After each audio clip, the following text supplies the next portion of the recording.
with the most, Annabelle, as always. So, of course, we are doing some more reviews. We are going to be visiting my number 19. Or, I'm sorry. God, why can't I not talk today? I'm going to be reviewing my number 92 movie that I watched this year as part of my binge, and that is the 1986 cult classic. I'm going to say it's a cult classic. I feel like not enough people talk about this, but that is Trick or Treat, starring Gene Simmons, Ozzy Osbourne, even though they're not the main stars, and Ozzy Osbourne's only in it for a cameo, but it also has Mark Price and Tony Fields. Mark Price is actually, for those of you who may not know this, Mark Price was in a little show, Family Ties, back in the day. Actually was on it, I believe, while filming this movie, so that was kind of like the big deal, you know, this is like his role trying to break away from his whole Family Ties thing and everything. Terrific job that he did in this, and as well as everyone else in this. This is one of those movies, like I had kind of known about it for several years before I actually ended up watching this. I actually did find this movie 2 Halloweens ago at my local Half Price Books, and I was so excited because it was, like I said, it was one I was aware of for a few years, for a number of years, really wanted to see it, and of course, it's one of those movies that you almost never see on any streaming services or anything. I think recently I started seeing it kind of pop up in a few places here and there, but yeah, it literally, I never see this, like, anywhere, so I'm just saying, it might be on some places, because, like, I've been very honest about, I'm not always checking out every single service, especially a lot of the free stuff like Tubi and stuff. So, if it's on there, you guys, once again, go ahead and leave it in the comments for everyone else. I have no problem with that. I'm just saying. Just saying. But let's get into this movie. So, as I said, it came out in 1986, and our main guy, played by Mark Pierce, I'm sorry, you know, he's a bit of an outcast. He gets picked on, bullied, I would say, and everything. Really into the Tony Fields character, Sammy Carr, who is a rock musician, kind of like heavy metal rock musician, and we're talking like 80s like rock musicians with little glam and everything, little got some leather and everything, you know, because that's like, whatever, it was the fucking 80s. I'm just saying. I have no issues with leather, but it's just like 80s leather. Oh my god, especially like 80s rocker. Man, the 80s. Anyway, but yeah, his idol, Sammy Curry, he was a musician and everything, actually graduated and went to the same high school as this kid and everything, so he just is like smitten with this guy. I shouldn't say smitten, but like enthralled with this guy, admires him and everything, because, you know, he's an outcast. This kid's an outcast and everything, so really kind of identifies with him and everything. And unfortunately, Sammy Kerr unfortunately died in a fire at a hotel. So this kid's like devastated. Mark Price's character is devastated, you know, and heartbroken. You know, he feels like he's lost this one, you know, person in the world that he's never met, but understands him. You know, like we've all been there, you know, being in high school, especially for those of us who are a bit of an outsider and stuff. Yeah, like we have those like idols and everything that we really sort of like, oh my gosh, admire and everything. And to hear that, it's like, that is devastating.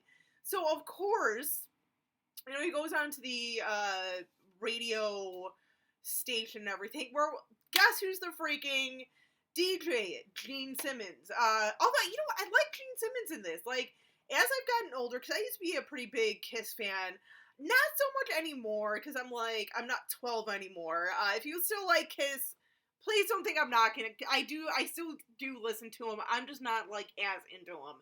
I mean, I give that band credit, but I mean, and Gene Simmons, you gotta admit, god damn that great bastard. He will put his fucking band name and logo on everything, man. You can literally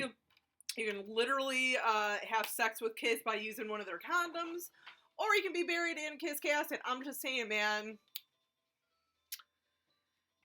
Gene Simmons has no shame. Anyway, but no, in this, I actually really like Gene Simmons. Like, the part that he plays is, like, perfect form and everything. Kind of, sort of sleazy, but a touch of a heart of gold, because he sees the potential in this kid, just kind of understands this kid.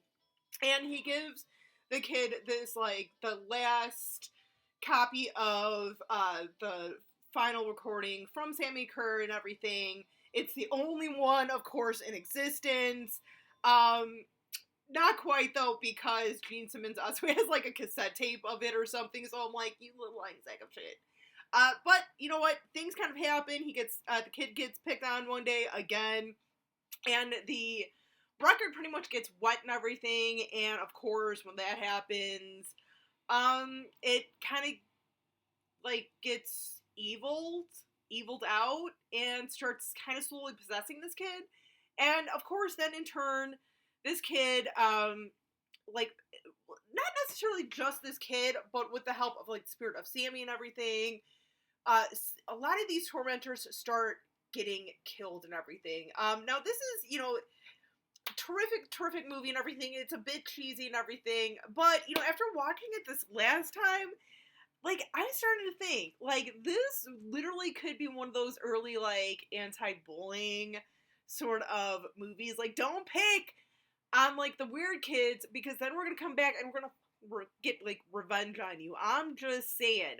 No, but, I mean, it's just kind of interesting. Like, I don't want to make this into, like a social commentary on this movie or anything, because I don't really necessarily think that was its objective, but I think it was kind of saying, like, hey, a lot of us have been there. We've kind of been in this kid's shoes of being picked on, being made fun of. We're always kind of like, oh, if I could get that person back or something, or embarrass them and everything. This movie kind of takes it a little step further of, like, yeah, maybe you shouldn't, because, you know, this person might end up actually getting revenge on you, or at least, like, the spirit of their idol.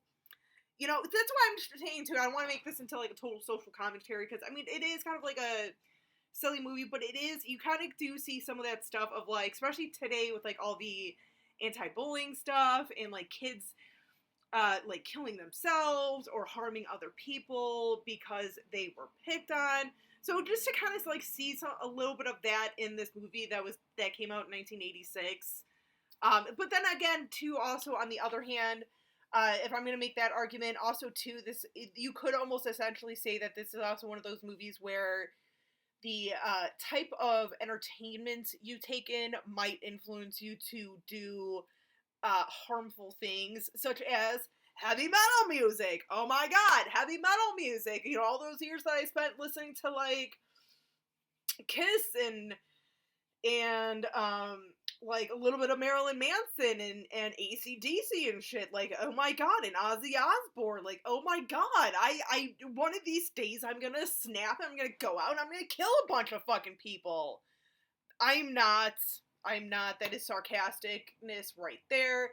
But, I mean, I could see where people make that argument as well. And I think in a fair point, to a degree, I think the movie was kind of, like, doing that too. I feel like it was almost like more of an answer to the parents back in the day of, like, oh, this stuff is so bad for our kids. It's gonna make our kids do all these bad things and everything. And it's like, not really, dude. Like, there's other factors that drives a person to a breaking point. I think that's really, like, if there was anything,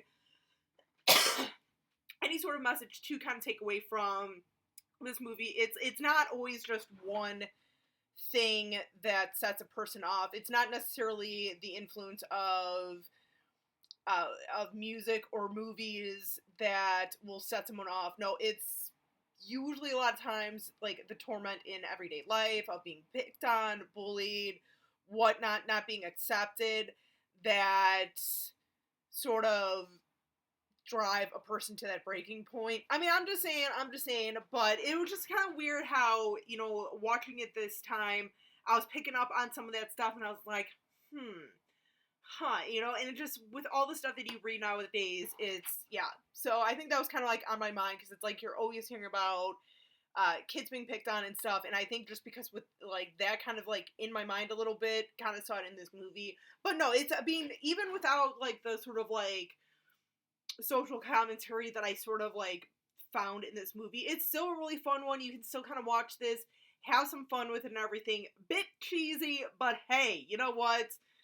When you got these two in it, you know it's gonna be a little cheesy. But yeah, for those of you who have seen this, let me know what you think in the comments down below. Till next time, as always, stay creepy, classy, and a little bit sassy.